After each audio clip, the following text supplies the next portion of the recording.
Hi, my name is Tom Ollerton, and this is the Shiny New Object podcast. This podcast is about new marketing technology, and every week I get to interview someone who's interesting, insightful, influential, and this week is no different. We have Bruce Daisley, who's the VP EMEA at Twitter, but also host of the brilliant Eat, Sleep, Work, Repeat podcast. Potentially, I found out a few minutes ago, may also be the author of a book that might be titled The Joy of Work. Bruce, for everyone who may have not come across you in some form or other, could you just give us an overview of who you are and what you do? Yeah, I think that pretty much summarises it. I guess I work at Twitter in my day job, but I'm sort of more than anything an active participant and an enthusiast about trying to make work better. So I'm just interested in, I just remember my own jobs that I've loved, through bar work or working in a fast food restaurant to doing an office job. And so, I would describe myself first and foremost as a sort of laughter enthusiast. And I want to I'm fascinated with how you can bring laughter back to work, really. Why? Because the first job I had, I worked in a fast food restaurant. Well, no, first job I worked for Milton. But the first proper company job I had, I worked in a fast food restaurant, and I was just I used to labour all day and sort of work really hard, and I used to think if you said anything you'd get fired. And then I suddenly realised sort of a few years in, when you chat and laugh to people, you're allowed to chat and laugh to people, and it makes the whole day more enjoyable. So then sort of everything I did subsequently, I just thought. And my first proper job is I worked at part of Capital Radio, and it was described as the faulty towers of media. It was like everything that happened there went wrong, and it was just a constant litany of disasters in a sort of farcical West End farce sense. But it was amazing fun to work there. It was like we used to laugh every day. And because of that, I just thought, okay, well, people have got this incredible tolerance to put up with things that maybe are an ordeal if they're laughing. And so I've always just had a fascination with how you can laugh more at work, really. And where have you got to with that? It sounds like a ridiculous question, but you're an incredibly senior job at Twitter, but yet you're a laughter enthusiast. That's a really interesting tension for me. How does that marry up? So you've got a massive sales meeting with a huge client, and yet you're a laughter enthusiast. How does that marry up? Yeah, but the reason why I've sort of turned it into a book is because I don't think most of us have got this performative aspect to our jobs, right? Performative in the sense, I always say this, did your mum have a phone voice? And the reason why people's mums have a phone voice is because we believe that innately, if we exhibit our real selves to people, they're going to judge us. They're going to think that we're worse than we are. And so we develop, whether it's in our jobs or whether it's in our home life or the way we present ourselves to the people at the local shop, we develop a degree of performance. And what you tend to find is when people feel like they're most representing who they truly are, they feel more capable of accessing all of their thoughts. So if someone loves lying at home in their sloppy tracksuit bottoms and a t-shirt, they're more likely to say something witty about a TV show that they're watching than if you put them in a suit and tie and you squeeze the tie right up into their Adam's apple and then you put them in a meeting room for a 6-hour sales meeting. You're more likely to access creative parts of your brain in the first and the second, and most of us recognise that. And I think, the reason why all of this is relevant is in the next 20 years, the parts of our job that are creative and more involved in trying to think of new ways of doing things are going to be far more relevant than the ways of doing things in a routine way in a sort of professional manner. Yeah, and the reason I'll keep pushing on it is because that's how I feel. When I was in my previous job, I used to do lots of improv comedy exercises, and everyone thought I was mental. But the idea is that if you start accessing the playful part of your brain, you're goofing around, you're doing sketches or whatever it is, then you're much more likely to have a fun idea. And I think I've talked about this on a previous episode, but I think that creativity comes from a mixture of inspiration and confidence. If you remove one of those two things, it's very difficult to be creative. Yeah. If you're unconfident, then you're like, ooh. Yeah. Or, but if you're also not comfortable, which goes back to your person in the pajamas. Yeah. So a couple of things to talk about there. When you look at the access points of creativity, there's almost a complete. I mean, there's so much evidence that one of the things that kills creativity is stress. So there's a woman called Teresa Marbley, and there's no shortage of people who have documented periods when people feel stressed and sort of incapacitated with sort of work pressures, and you can't be creative. In fact, even at the times when you think you're being creative in those environments, you tend to be returning to rote. So you tend to be sort of doing what felt like creative last time. It's why one-hit wonders often reach for the same sort of patterns in their second hit song, is because we reach for what worked last time rather than sort of allowing ourselves to access more expansive part of our thinking. So those things are true. But there's a really brilliant guy, a guy called Robert Provine, who's written a book about laughter called Laughter, and it's actually out of print, but you'll get it on Amazon for like £3. And the interesting thing is, firstly, is that I think there's around 50,000 papers written about anxiety, and there's about 17 papers written about laughter, and it's largely because even scientists and academics think that it's frivolous, it's unnecessary. So even though it's like one of the most truly enjoyable experiences that we could do with strangers, it's such a powerful endorphin releaser, but everyone feels embarrassed thinking about it. And what Robert Provine says is, it says laughter forms a number of important things, and one thing it does is it signals to people no harm will pass here. In fact, that was Professor Sophie Scott who said that to me. But no harm will pass here. So Professor Sophie Scott said that dogs do this thing, and you'll recognise the action because it looks exactly like a downward dog yoga move. Dogs do this action, which is their 2 forelegs pressed down to the ground. And that signals, if a dog then goes to bite another dog's neck, they both know, don't worry, this is just mucking around. Like it's this sort of atavistic programmed signal that actually this isn't real, this is just jokes. And Robert Provine says exactly the same. He says that laughter is principally a form of bonding with others. So if you look at most of the uses of laughter in offices, it tends to be you and I are together, and I'll say your turn to get the door. And like to anyone who observes it, it's not remotely funny. It's like 1 out of 10 funny, but we'll both laugh at it. Or I'll say good luck with that, and we'll both kill ourselves breaking up in laughter. And what it is a signal that you and I are in synchronisation with each other, that you and I are aligned. Why that's relevant is that when we're aligned with other people, when we're synchronised with other people, we tend to collaborate with them better. So we tend to be more accepting of their ideas. We tend to be more willing to surrender our own ideas to them. So like when I say I'm a laughter enthusiast, it's principally because people do their best work when they're laughing at work. People do their best work, whether it's building relationships with the person in your restaurant, or whether it's making the evening go quicker because everyone's sort of laughing while they're doing whatever they're doing. People do their best work when they're laughing. So, I don't think. But the point you make is a fair one. Everyone thinks that work and laughter are antonyms. Like you have one or the other. You choose one, and actually, far from it. We do our best work when we're laughing. So I've been thinking a little bit about this recently.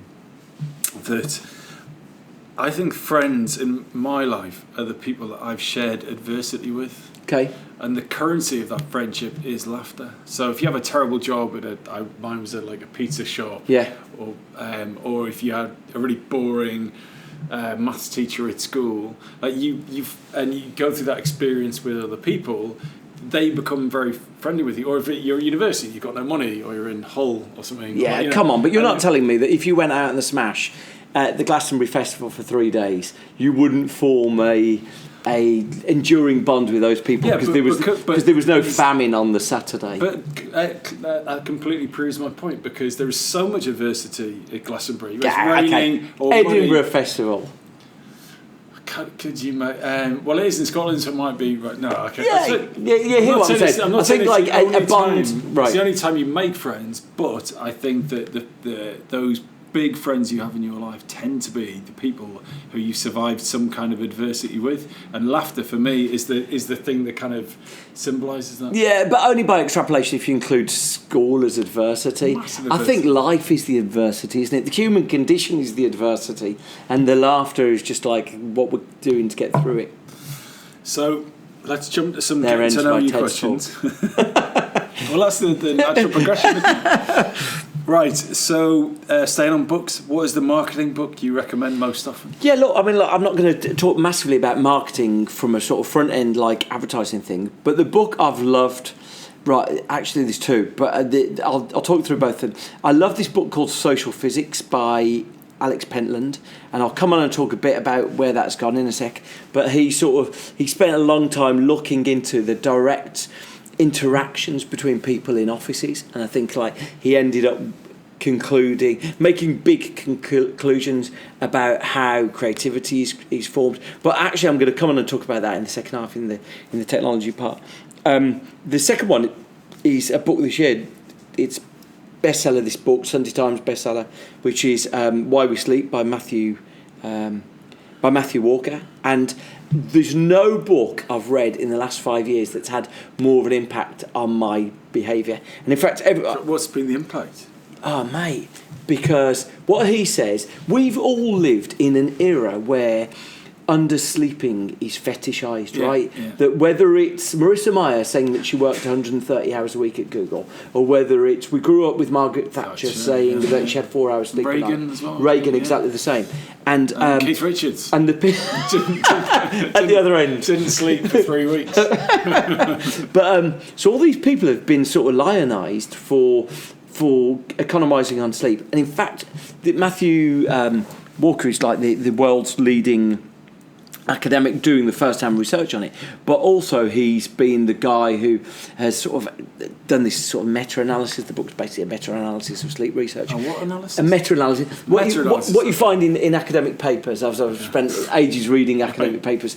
Broadly, there's two sorts of academic papers. There's first-hand research where someone's gone out and done something new, broadly in a lab condition, or there's a meta-analysis. So someone's come along and looked at everyone else's work and concluded a mega conclusion, a meta. So meta-analysis is like the other form of academic paper. But his book's pretty much a meta-analysis. It's like all the research about sleep. And look, I guarantee you'll read it, and every time you come to an edge decision, shall I go to bed or shall I stay up and do this? You'll always optimise for sleep. So I used to be a morning runner. I mean, I am a morning runner. I run like 6 days a week. But if I go travelling now, and I get the choice of waking up at what would be 5 o'clock. I know you should never compare what the time should be in your home country, but what would be 5 o'clock? If I get the choice of getting up and going for it, I'd just stay in bed. And so, like for me, even though I've always optimised to running, it's made me optimise to sleeping. While we're on running, I'm going to tell the listeners to this podcast a story that I have told about you since we met, like 7-8 years ago. I saw Bruce present at, was it IAB Engage when you were head of sales at YouTube? And it was an incredible presentation. It's probably still on YouTube, and it probably still stands a lot of that stuff. And I wrote to you somewhat kind of grovelingly, a bit starstruck, and I said, Bruce, that was the best presentation I'd seen all year, which in truth it was. Can we go for a coffee? And you were very generous to give up some of your time. And I said, how did you write that presentation? And what you told me then, you don't deny it. True life. You said that you recorded you speaking the presentation on audio on your phone or something, and then you went running and listened back to that every day, and you listened out to hear whether you sounded authentic in certain points. Yeah, no. So what it was is that I think creativity, and it's pretty proven. Creativity lives in the gaps between things. So creativity often doesn't happen. The best £3 that anyone can spend is buying the Kindle version of the James Webb Young book, A Technique for Producing Ideas.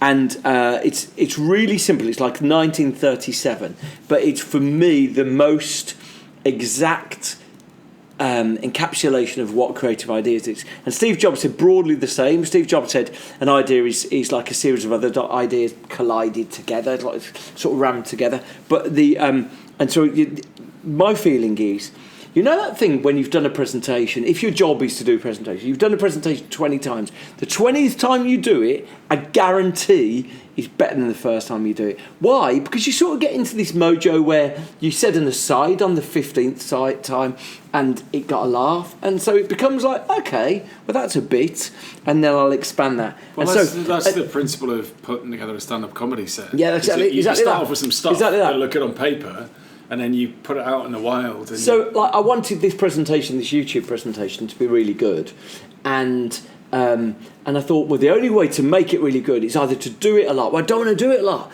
I want it to be like the first time that anyone has seen this presentation. So if I can't do it a lot, what's the next best thing? So I just used to listen to it till I was bored of it. And so I'd go for a run and listen till I was bored with it, and you think, you could say that there, you could say that there. So it was the best way. In fact, when I used to work at Google, the engineers used to do like these captivating demonstrations. The product guys, they were really. They used to do these captivating presentations, like they're demoing something new on Google Maps, demoing something new on Google Search. Really difficult. And all of these people are engineers, so classically we wouldn't necessarily see them as like the most extrovert and sort of performative people. And they used to do these incredible presentations. And one of them now is I think he's the head of AI at Google, Clay Bavor, amazing guy. I said, Clay, man, how did you do that so well? He said, we rehearsed it 12 times. We rehearsed it 12 times. And that means you go to the place, you rehearse it, you have to rehearse it to empty chairs, then you go to the room you're going to do it and you rehearse it, and you rehearse it 12 times. And he said, by 12 times, you're so comfortable. It's like breaking in new shoes when you're a kid at school, right? You're so comfortable with the words, and you're so comfortable with the rhythm of the words that you find what the beat is. You start being offbeat and you start being unbeat, right? You sort of get the flow of the performance. So, what is the most useful thing you've bought with your own money that you've used for work? So, not expensing a flight to wherever, but you've bought it with your own cash, but you've used it at work. Yeah, man, I don't buy things. What does that mean? I could give you an answer. I don't buy things. I don't buy technology. I don't buy products. I don't buy things. I literally don't buy things. I buy things. I buy experiences. I buy things I need for work. Okay. But I don't change buy the question. things. What experience have you bought for yourself that's been beneficial to you at work?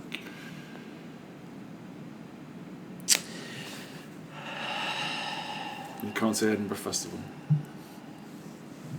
I only went to Edinburgh Festival this week. I looked through all your questions before and I couldn't think of an answer to this. Right, come back to it. So what has been your biggest work fuck-up that has set you up for success? Yeah, when I first started at Capital Radio, when I first started, I really messed up on... I used to work on loads of radio stations, so I always say to people I know every city in the UK, and it's largely because I've been to pretty much every city in the UK. I used to work in local radio, so if you want to know what sort of Lincoln's like, if you want to know what Boston's like, if you want to know what Aberdeen's like, not many people have been to Inverness. I've been to Bideful and Barnstable. And they were all fuck ups. I've been to all these places. No, but I really messed up when I was in that radio company. And I tell you what, I messed up. I sorted out a radio campaign. I used to work on radio ads. I messed up a radio campaign, and your natural instinct is sort of to complicate things. And I was just really honest with someone. I guess learning the power of honesty is like a perennial benefit to anyone, isn't it? And what was the?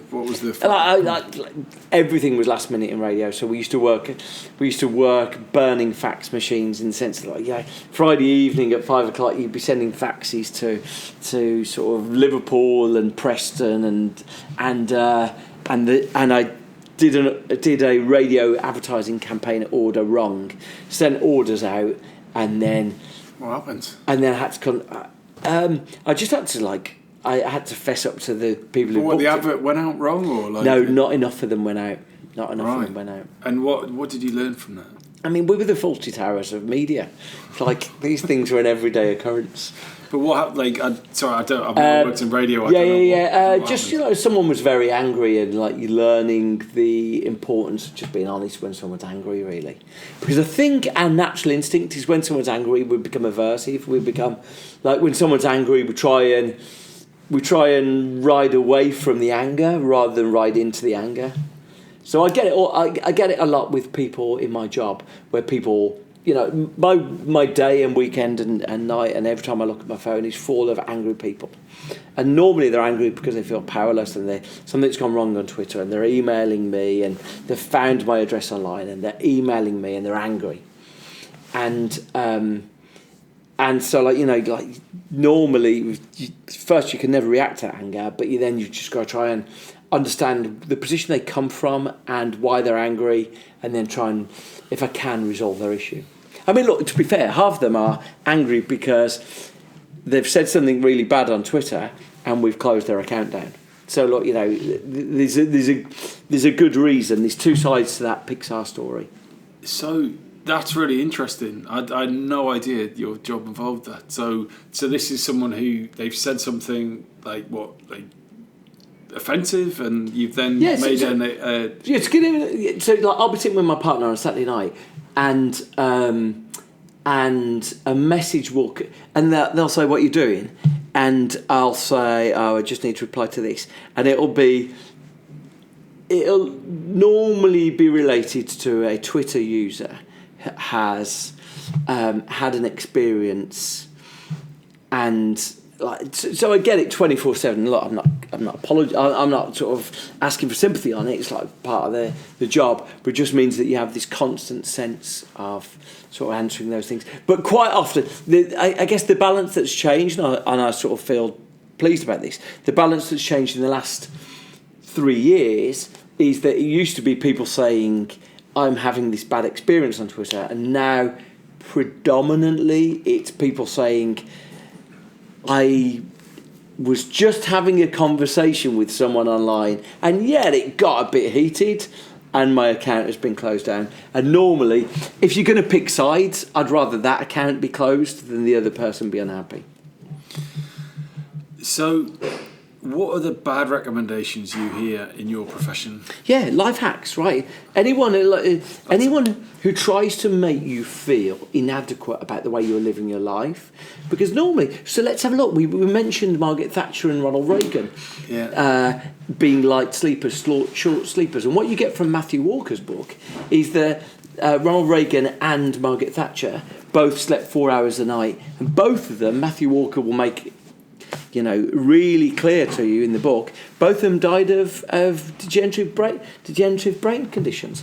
So they're in a situation where, by economising on sleep, they felt like they were the big winners. In fact, the truth of it is that both of them ended up causing themselves long-term brain problems. So, but this is the root cause of of life hacks. People who try them. I met this guy, and he said to me, "What's your daily routine?" He's like, "I'm obsessed with people's daily routines." And I said, "Look, I think we've all got enough responsibilities. It's about working around your responsibilities, right? If you've got kids drop off with your kids. You don't want to sort of have an extra layer that this is not what Steve Jobs did.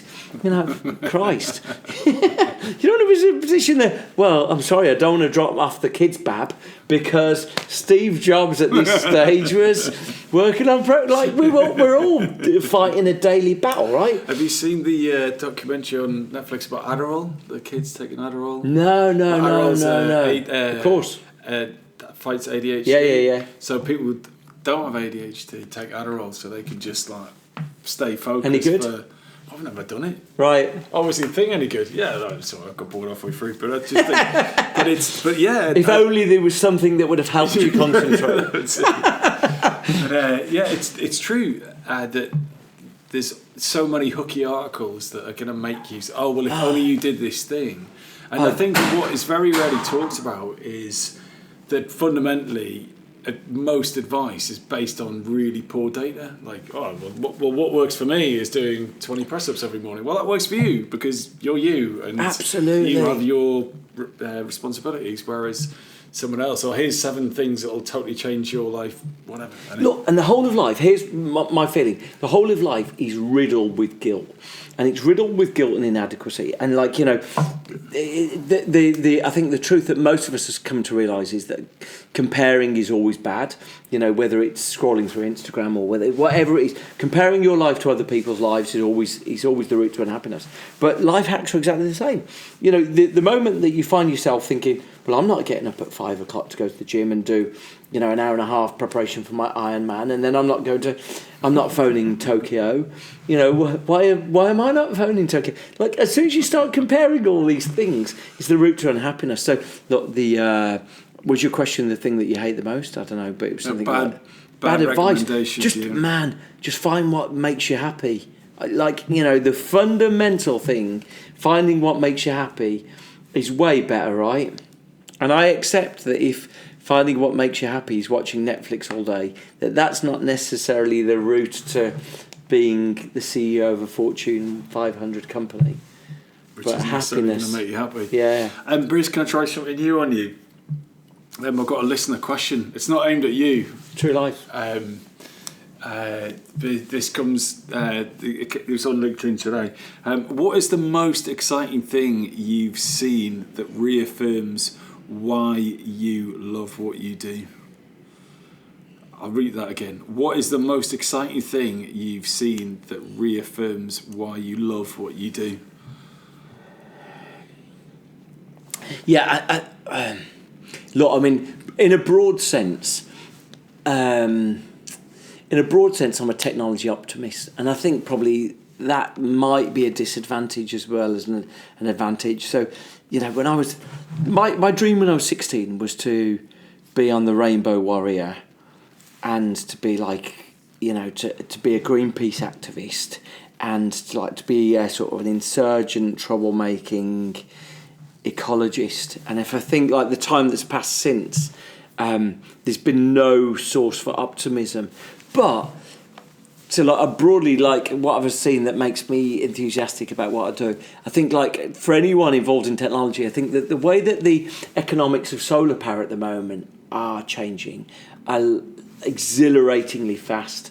The expectations of the industry about what solar power will deliver each year is being massively in a way that nothing exceeds it. The expectations are going so the sort of the growth of solar power is really accelerating beyond even what the industry projections are, and I think that gives you grounds for can man solve the fundamental thing, the elephant in the room that none of us ever discuss, that will a life that we bestow upon our children even be worth living?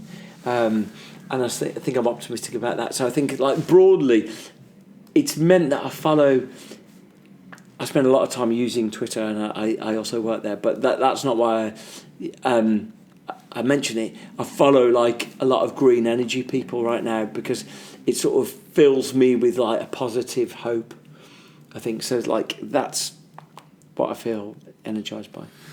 So your shiny new object is WorkTech. Yeah, and look, I recognise that that's a subversion of your format here, because your format here is meant to be about marketing technology. So look, I mentioned earlier that there's a book I adored called Social Physics by Alex Pentland. Alex Pentland did this weird thing. When you read a lot about work, what immediately strikes you is it's this remarkable limitations of the research. So here's the limitations of the research, is that most of what 50 years, there's only really been 50 years research into work, but most of 50 years research into work has been lab experiments, and some of those experiments are brilliant.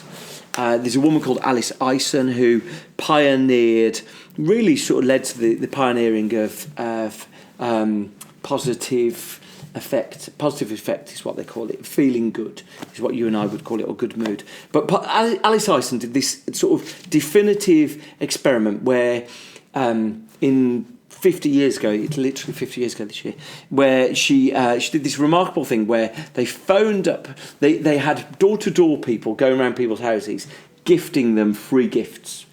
And then the minute later, because they were all listed phone numbers, someone would phone them, and this woman would phone them and say, "Hi there, I'm using my last 10 cents, I guess it was 1 cent, to make this phone call. Oh, right, and she's got the wrong number." And so she says, so the woman in the payphone has used her last coin to phone her brother.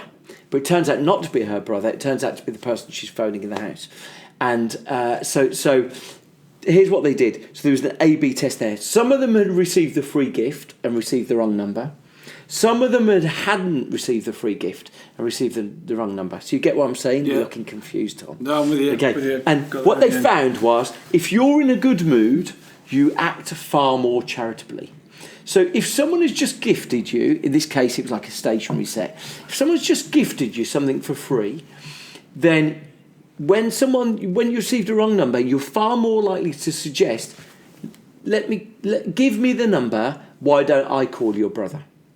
Right, you're far more likely to reach towards a stranger and act in a cooperative way.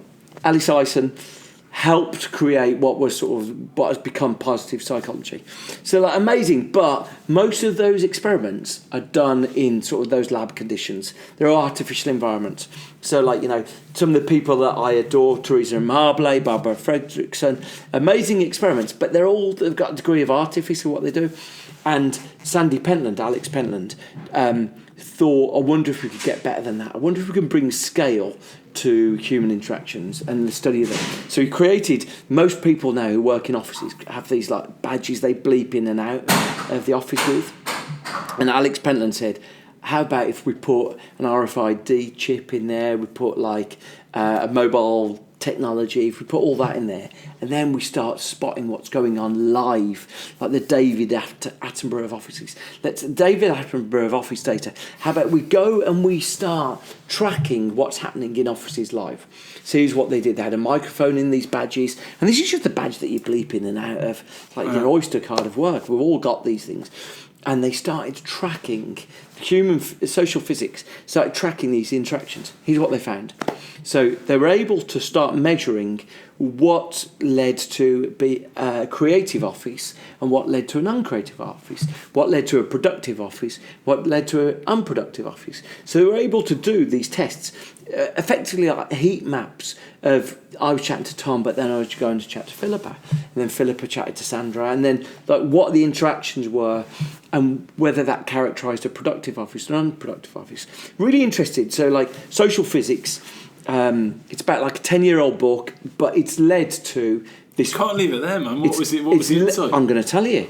It led to this creation of WorkTech. So this idea that technology can help measure what goes on and then give us the idea of the way to improve it. Here's what they found. So email accounts for close to I think it's 2% of office productivity and doesn't account for creativity at all. Meetings, pretty much the same. Meetings don't contribute pretty much at all to productivity, but they contribute to they contribute to creativity a little bit, but they're like a hygiene factor. 40% of office productivity was created by face-to-face chat. That's interesting, isn't it? Because most of us are in environments now where face-to-face chat is the thing that's being sort of squeezed out, because we're getting 200 emails a day. The average British person has 16 hours a week of meetings. So you've got 16 hours a week, there's 2 days a week of meetings. Then you've got the emails that are happening during those meetings. So the thing that's been squeezed out for most of us is face-to-face chat. This sort of sense that, I used to have time to go and chat about Love Island. I used to have time to go and chat about, the Liverpool game yesterday. I just don't have time to do it now. I've come back from holiday. I've told 4 people about how Greece was. It was fine. Greece was fine. I haven't got time to talk about Greece now because we've got this sort of hurry sickness, this urgency brought about by the demands of us. If you knew that face-to-face chat was the thing that was creating both the productivity and the creativity, you'd calibrate work in a different way. You'd start saying, okay, what's the way that we can get rid of meetings? What's the way that we can reduce the reliance on email? And you'd start optimizing in different ways. So WorkTech is the entrance of these things that can help try and measure the productivity and the output and correlate it versus certain inputs that we do. So, for me, I know your thing is principally about marketing technology, but if consider this back-end marketing technology, how can you make offices more creative? And if you could measure how offices are more creative at the back end, then wouldn't that help the sort of the front end of the output of what they're creating? Rory Sutherland said something to me. He said, he always thought it was sort of one of the productive byproducts of people being in creative environments. It used to be like you'd create some artwork and then you'd send it down to the art team to be created, and then there was a gap of like 3 or 4 hours, and you'd sit there reflecting, and you had nothing to do. And he said, even though it's it feels, especially the guilt we all live with now, but that sort of lack of something to do feels unproductive. That is where creativity lives. It's where, back to the James Webb Young thing, he says like creativity lives in stimulus, trying to connect the dots, and then doing nothing. And the third stage of James Webb Young's technique for producing ideas is do nothing. Right? Doing nothing is the thing that's been squeezed out of most of our jobs. And I think it's what you'd recognise in the WorkTech is the idea of bringing technology that understands what we're doing and then trying to extrapolate trends from it, I think is the big opportunity for us, really.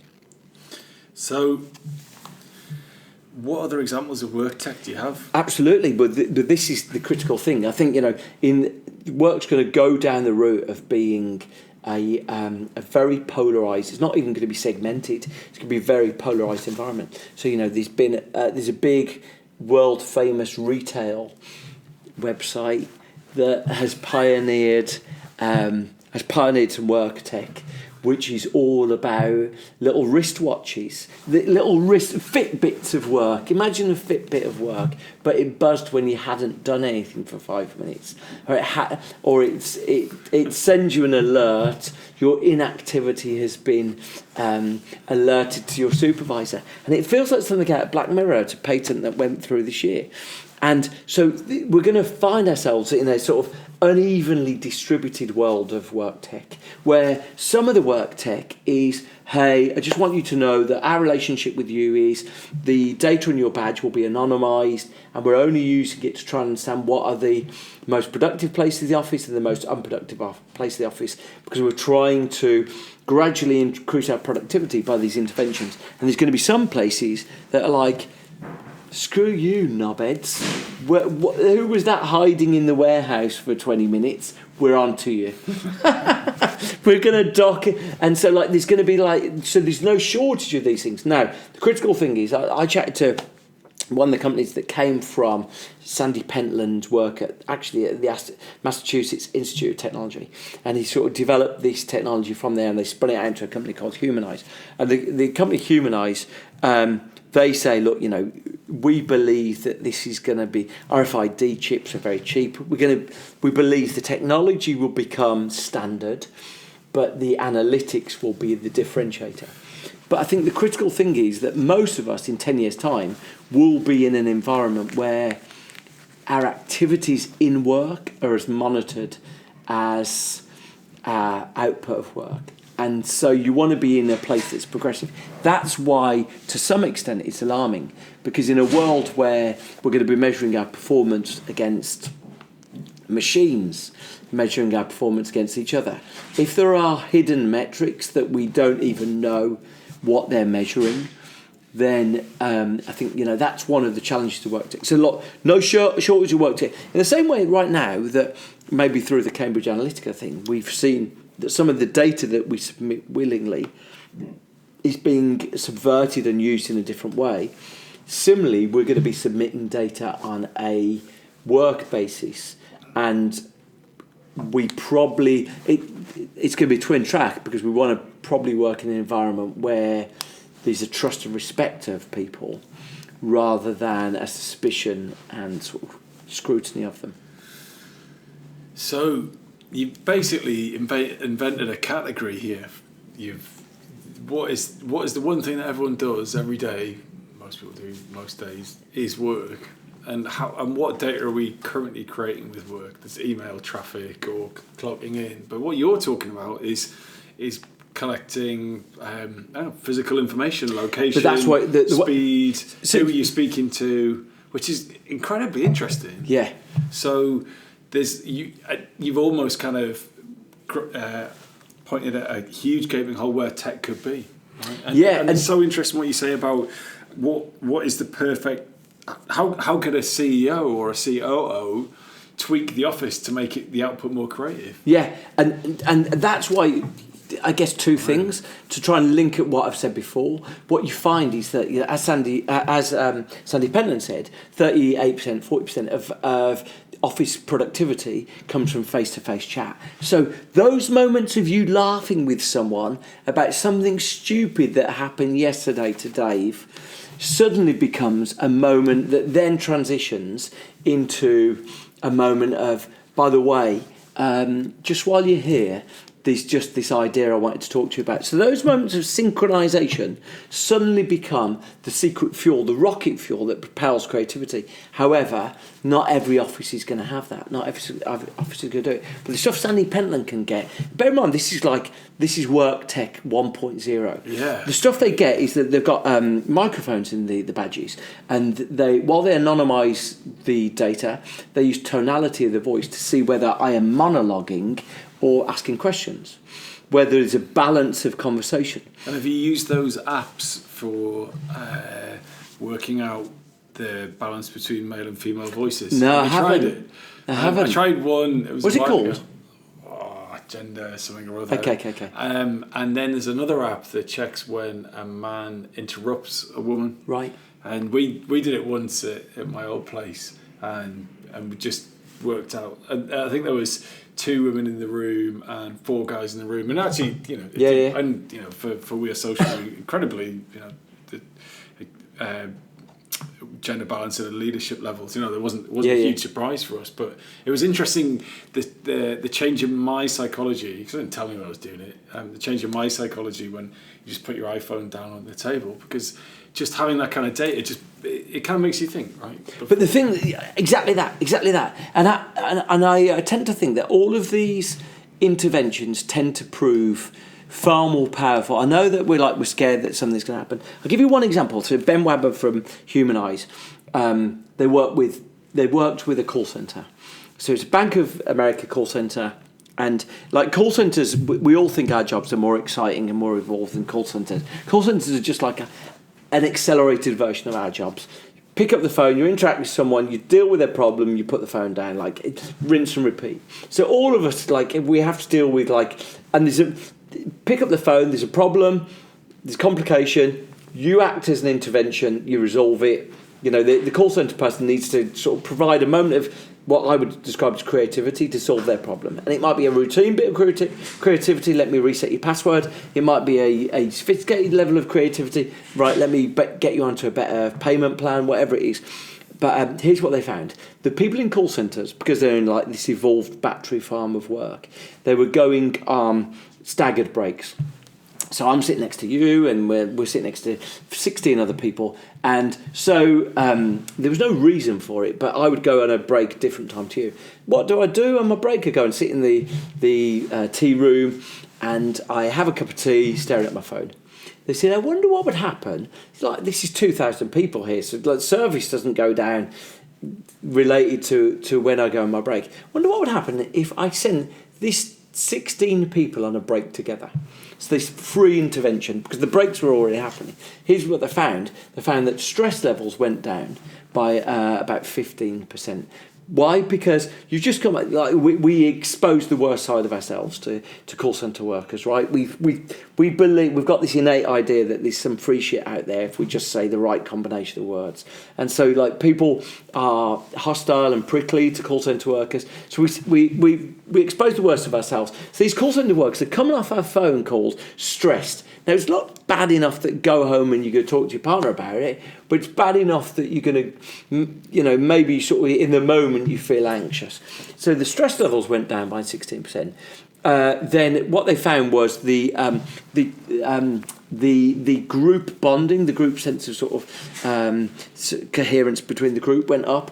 But the final thing they found was that the output of the teams went up by 23%, meaning that they were resolving calls quicker, and you can measure everything in call centres. So they were responding to calls quicker to a higher degree of satisfaction. And why is that? Because you get off the phone and I say to you, Tom, you won't believe that last call I had. The guy was insulting my mum, he was insulting my nan, he was doing, and I explained the problem, and you said, oh yeah, that happened to me. When that happens, I do this. And so that moment of connectivity, that moment of synchronization between us actually leads to better productivity. Now, you only get to measure that by using this WorkTech, by using those badges, because you start going, how about we try this? How about we try this? And you measure by looking at all those numbers and the metrics. You go, yeah, these teams seem to be doing better now we've done these things. Look, and the reason why I've got grounds for optimism is the more humanity you bring to people to work, and the better the job they do. So how are you bringing WorkTech into Twitter? Yeah, I mean, more than anything, I try and keep a separation between these things. So I'm a participant around the table when it comes to the way that we work. So the things I've tried to allow people to do at Twitter. Myself and someone I know, co-creator called Sue Todd, who runs a completely different company, we created the New Work Manifesto. And so that was just a distillation of some of the things we've seen about improving work. Do you mind rattling through the 8 points on the manifesto? Only because I think it's absolutely brilliant and it should be given time.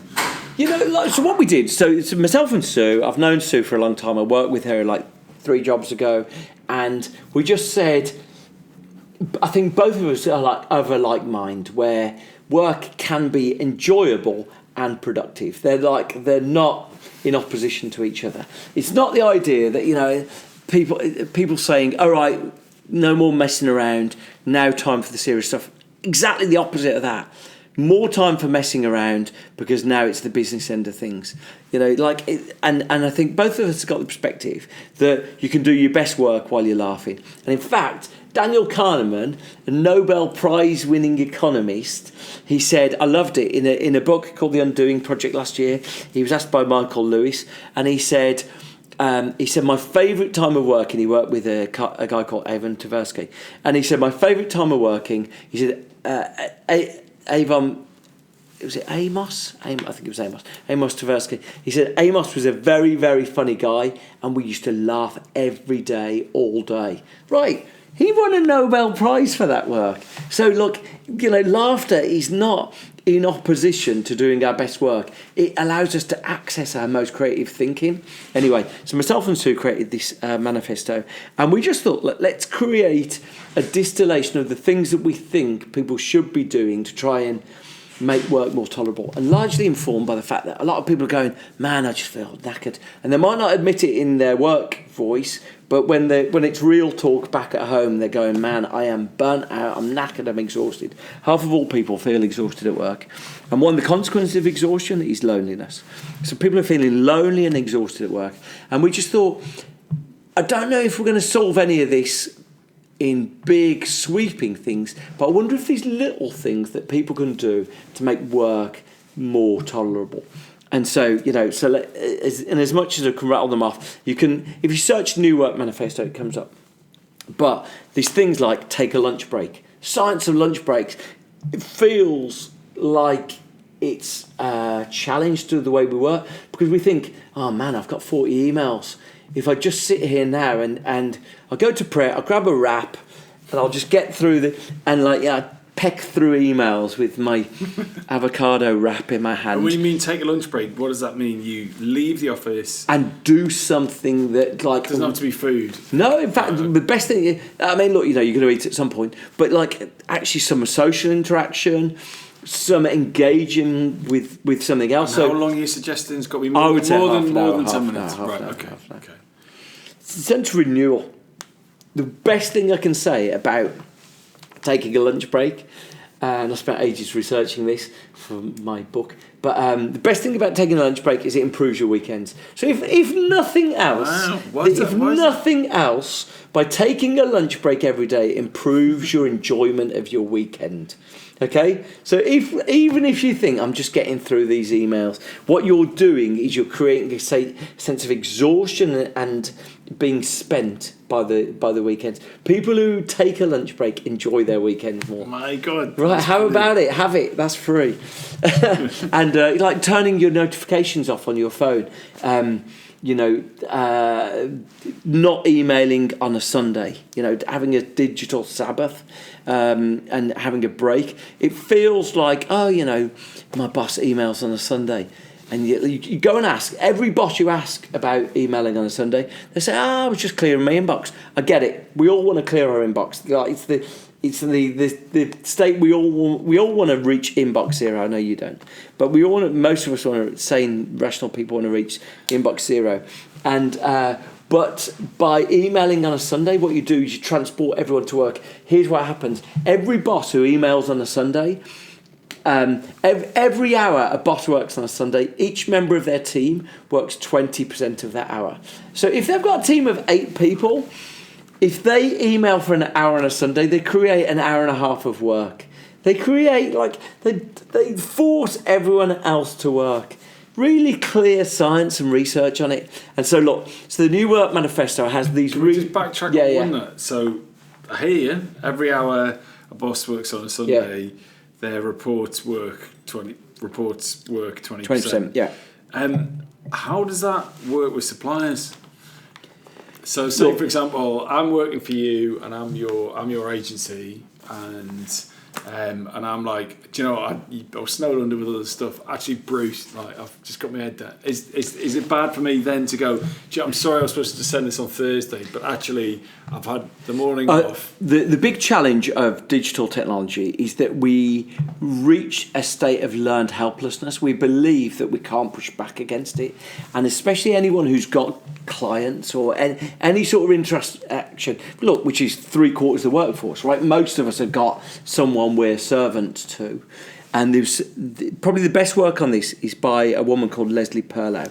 And Leslie Perlow wanted to understand whether we can ever stage an intervention and push back against this tsunami of work demands.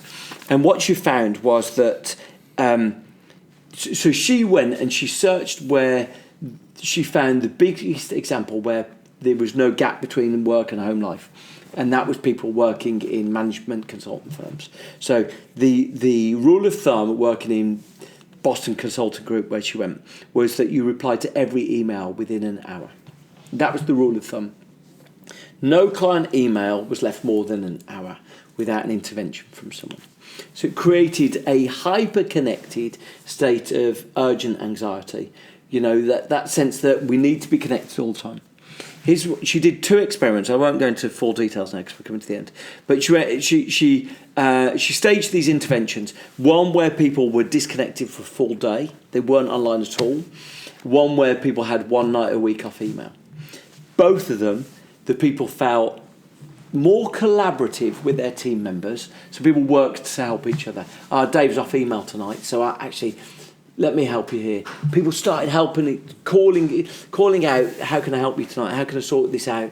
Dave's going out to cinema tonight. He doesn't want to be on email. So people were cooperating far more. But also, every time you push back against email, you say to a client, By the way, we don't do emails on a Sunday. Just want you to know, it's so we can do our best work. Stress is an antonym with creativity.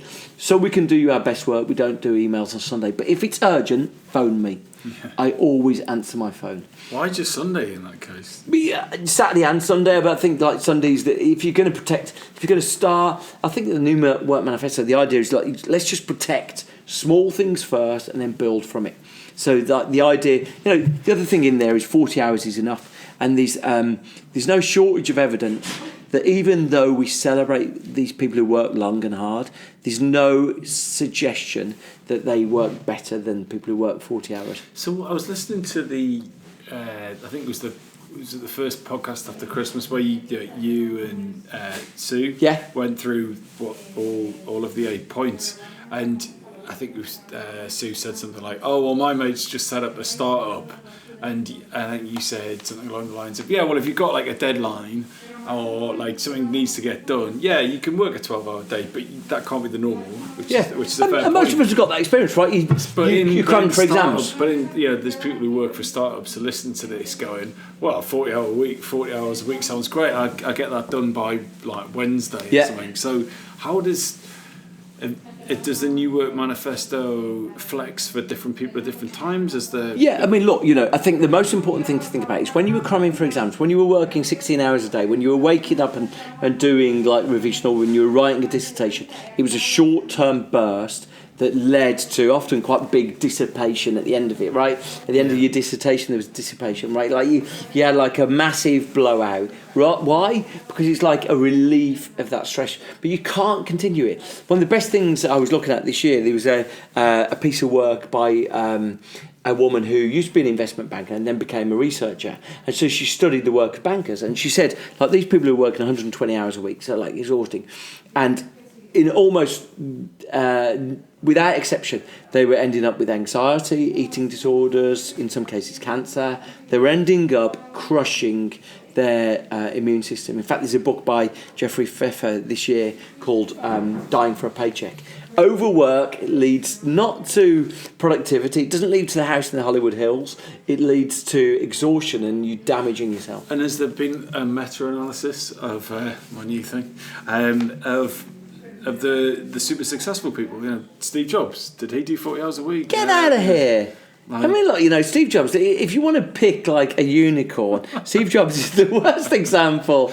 He behaved abominably to so many people. And the problem is, people then think it's cause rather than effect. They believe, rather than this outlier who just had no social skills, that it actually justifies being a dickhead. But, has there been a study of the, Fortune 500 or 300 or whatever, Yes, right, okay. So there was some work by a Stanford University professor called John Penkerville that came out 2 years ago looking at the productivity we accomplish. And he found, just for illustration, so in the data set that he had, he looked at people who were working full day, 7 days a week. When they took the Sunday off, their productivity went up just by not working on the Sunday. So by, like, in the job that these people had, even just by doing a day less, you produce more in the 6 days than you did in the 7 days. So that was his data. But in fact, there's some brilliant work. Just looking at, there's a few academics who looked at your output and your productivity, and what they found is the sweet spot was just under 40 hours. Now, your people listening to this who might be startups, and they might be saying, actually, I just want to work a little bit longer, harder. The thing I would ask them to think about is the quality of the paper it's been printed on. Is this your best work, or is this just work? Because what I find, if I work really long hours, I find myself on a Monday night sitting at my kitchen table with a cup of herbal tea, tapping out emails, but I'm distracted, I'm exhausted, I'm tired the next day, I've got a TV show on in the background. You're far better to say no. I'm going to work till 6, then stop. The one, I hate culture documents, and I hate Silicon Valley culture documents even more. But the one culture that I look at and I go, wow, that's interesting, that's enlightened, is Slack. And Slack say, work hard, go home. They don't have table football tables. They don't have ping pong tables. Work hard, go home. And they revel in people having side hustles and creative projects. And this guy makes craft surfboards, and this guy is peddling something from his downstairs basement. Far better to have those things than to celebrate over work. Bruce, we've run out of time. I would happily do another hour of this. I think it's brilliant. I'm equally as passionate about this, and I've listened to the podcast since the first episode. As you know, I wrote to you and said the editing was bad. Editing was shit. But I said in essence, it's really good. So just a quick recap. You're a laughter enthusiast, and this has come from a really interesting career from working in bars, fast food, Capital Radio. You think we have a performative element to what we do, but when we act as ourselves, that's when we access our full ability. And one of I'm not sure it was your quote or someone else's, but one of the killers of creativity is stress. You talked about like more authors and more studies and more white papers than any other guest, which is brilliant. Talk about Robert Provine, and a great bit of data that there's been 50,000 papers about anxiety, but actually only around 17 about laughter, which says a lot. And I love this idea that laughter signals that no harm will pass. It's a signifier to everyone that there's safety there, which releases the creativity, as you suggested. And Alex Pentland was the kind of the third guest in the room, really. And also you talk a lot about sleep and Matthew Walker, and with the fact that in the last few decades we've fetishized like not sleeping. I still think Keith Richards is a better representation of that. And we talked a bit about your process for presentations, which is really cool.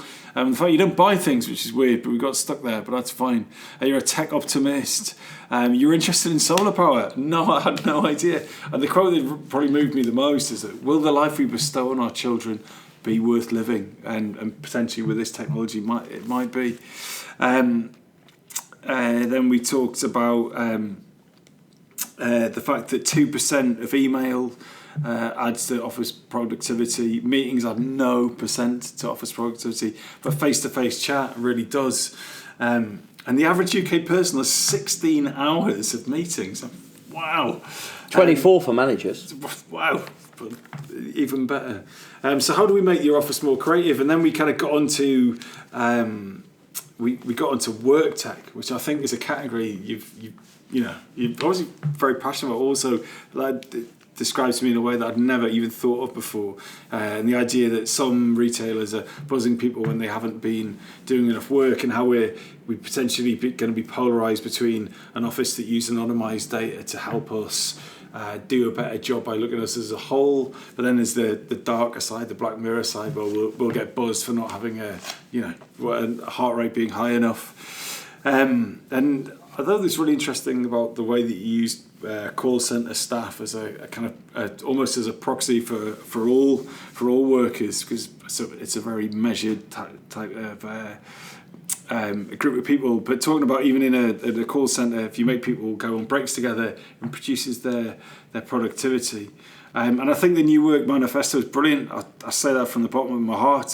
For anyone who hasn't heard the podcast, Eat, Sleep, Work, Repeat, you can go to newworkmanifesto.co.uk or Google finds it. Google New Work Manifesto. There's 8 points there, which are so blindingly obvious, but I think that you have taken thousands of articles and probably hundreds of books and just crystallized it in 8 easy steps. And I challenge any CEO or founder or boss or head of the department to debate them that strongly. But I want people to, like, someone contacted me, I was saying it before, I got a LinkedIn from someone today saying we're about to try this in health practice, health service worker. I'd much rather someone came back and say point 7's rubbish, and like they re-edited the whole lot. So how do you want people to get in touch with you?